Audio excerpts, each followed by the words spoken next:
Hey everybody, I'm making this video in response to a video I put out, it's been almost 3 years now I think, called Steve Kuklo 100-pound dumbbell curls. It was a video that, it was just for fun. Kuklo was up here in New England to do a guest posing. Took him to the gym in between the judging and the finals of a contest, just to mess around. Got a little bit of a workout in, and while he was doing it I said, you know, can you curl these? Why don't you try curling 100s, because he was curling. He did it. Form wasn't spectacular, but nobody's got spectacular form curling 100-pound dumbbells.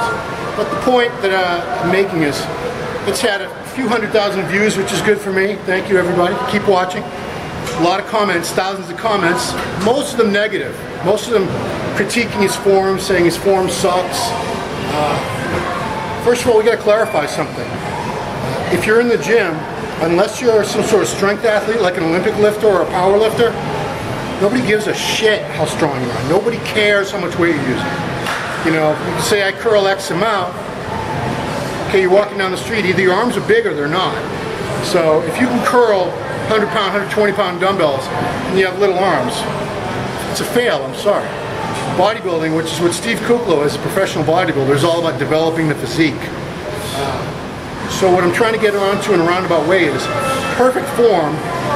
There's no award for it. You want to use good form most of the time, but if you use perfect form all the time, it's actually going to limit how big you're going to get. Let me demonstrate what I mean. Like dumbbells. This is perfect form for a curl. This is slow, squeeze, up. Upper body's not moving at all. Okay? You're not going to be able to go very heavy doing that. So maybe you'll do 40, 50 pounds that way at the most. But you're not going to get the full benefit if you might, after a few sets of that, going a little bit heavier, using a little bit of a cheating form. Like Arnold was famous for his cheat curls. Some exercises you don't want to go away from form on. Technique things like deadlifts and squats. You know, you screw up on the form on those with a heavy weight, you're going to get hurt. But things like curls, laterals, the best way to use cheating form is to do your set in good form until you're failing, and then it's time to start using a little bit of heave-ho to get a few more reps. That way makes the muscle work harder. If you cheat from the very first rep, of course, it's not going to be the ideal situation. But used properly, cheating form will help you. You just have to know when to use it to make the muscle work harder instead of taking work away from the muscle and giving it to surrounding muscles.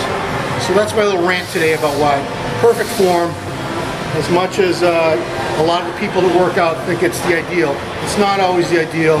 And in fact, there's no awards for perfect form. You're building a body or you're not building a body. More on that some other time.